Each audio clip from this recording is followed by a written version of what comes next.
first question, like, what inspired you to pursue filmmaking, and how did you growing Film. up in, and how did growing up in Ankara influence your artistic vision? Okay, it's too much. So, I studied cinema actually. I was supposed to be lawyer. I prepared for it, but my mother realized me that I am writing something like fiction stories. So she directs me to this art things. So that's why I studied cinema, and after I started to shoot some. I started to try find my voice as a filmmaker, if I can be or not.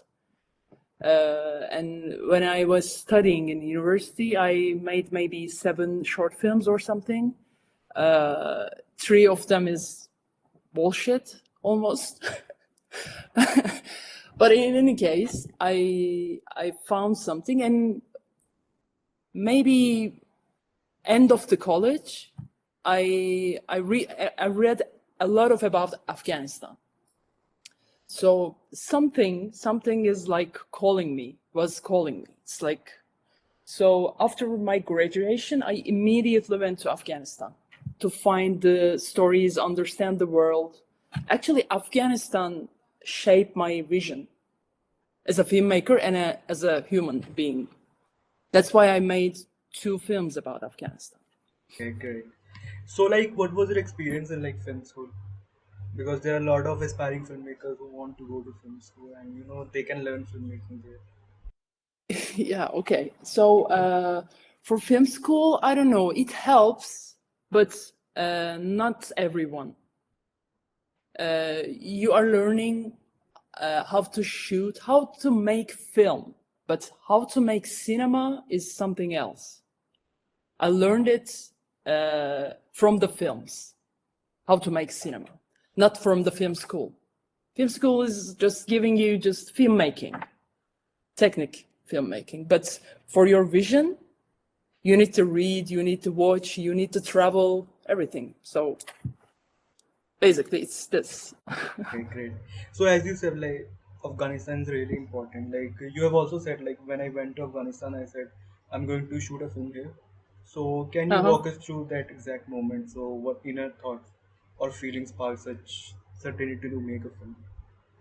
Yeah. Okay. So I grown up and raised in a very sterile neighborhood.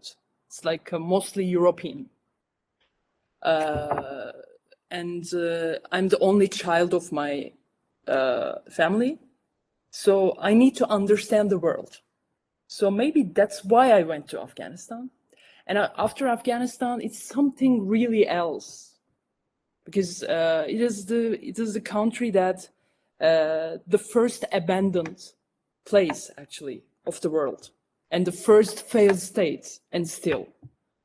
So it gave me a lot of things, and I remember some moments, especially in sunset and sunrises, because everything is at the same color, and when sun comes up, the colors are changing beautifully. So I remember that specific moment in Afghanistan, Kabul.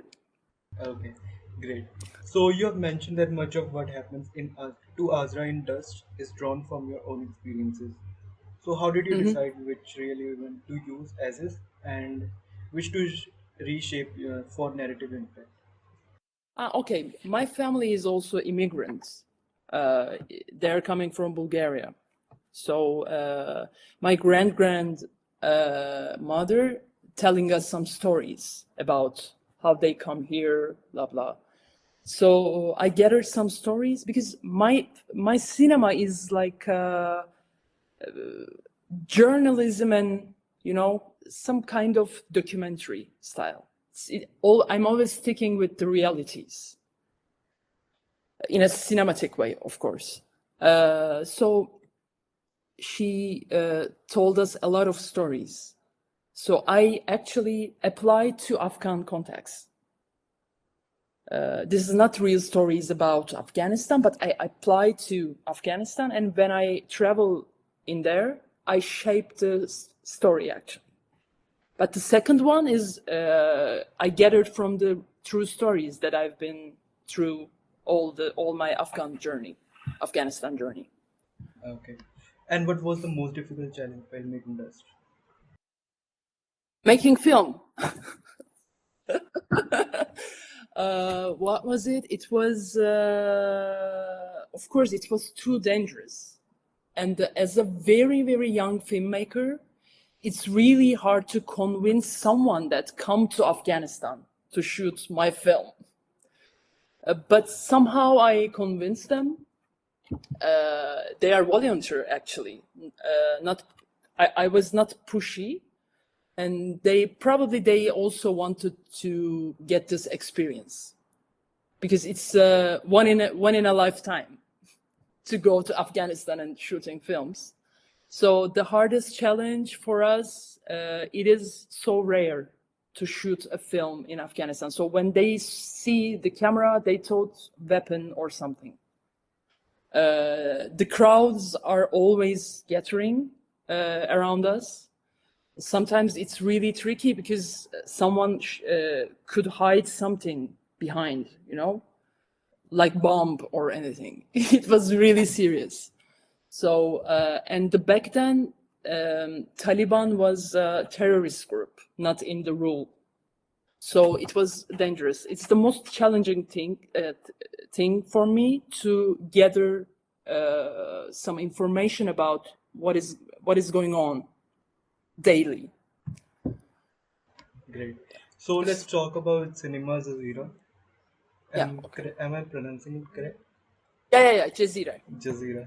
So in Cinema Jazireh, like Lala cut her husband beard and disguises herself as a man to search for herself. So how the idea came for the story? There are two traditions in Afghanistan. One is bachabazi, one is bachaposh. So some families turning their daughters to pretend like a boy if they don't have any son or anything. So it's called bachaposh. So bachabazi, it's something very corrupted and very ugly. They are gathering young boys for men pleasure, dancing and everything. So I didn't just get inspiration from actually Afghanistan, also for my country, because in oppressive regimes, nothing stays in a right place. So I thought that I can tell this kind of theme through this kind of story: woman, man, woman. So this is how idea came up to my mind. Okay, great. So Cinema Jazeera is a co-production across Turkey, Iran, Bulgaria, and Romania. And so what was the challenge and benefits in making a co-production? The hardest part, as I told you, filmmaking, independent filmmaking, like our countries, like Iran, Turkey, it's very challenging already financially because its economy is not stable. Plus, this story was so tough to convince them.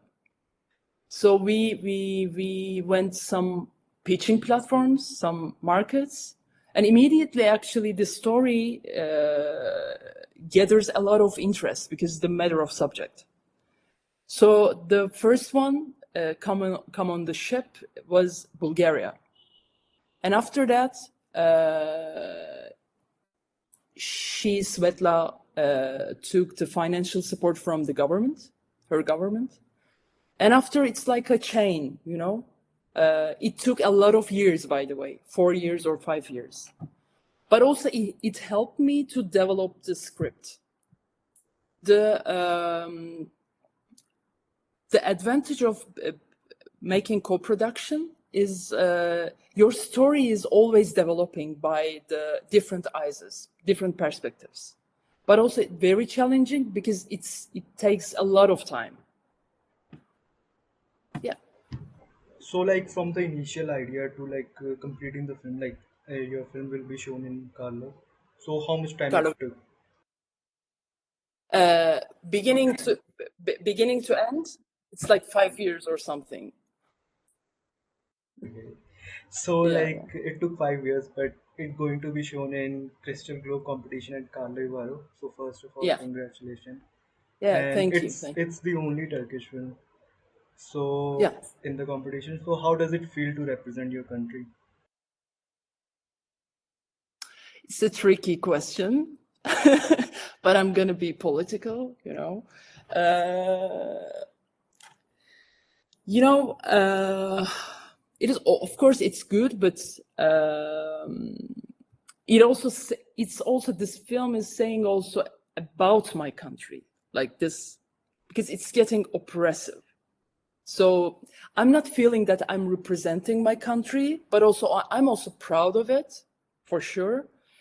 But it's tricky for me, representing like a Turkish film, because I'm Turkish, some producers are Turkish, but the film is Persian and about Afghanistan. So, but it's of course good because, as I told you, it's really hard to make any film in our countries because of financial things. So it's good that because it's maybe a younger one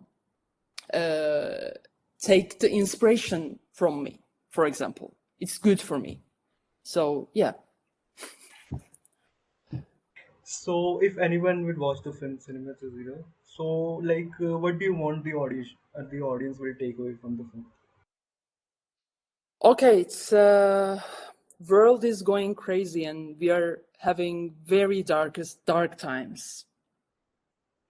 The film is about very dark times, but we are chasing for hope, even the darkest conditions.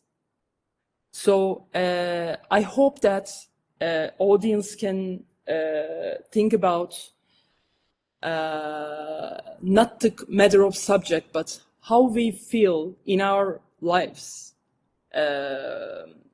This kind of oppressive things about our regimes, for example, and how we deal with these situations, these circumstances in our lives, how we chasing hope, because it's about hope. Yeah, even it's very tough and seems like a dark story, we are chasing for hopes.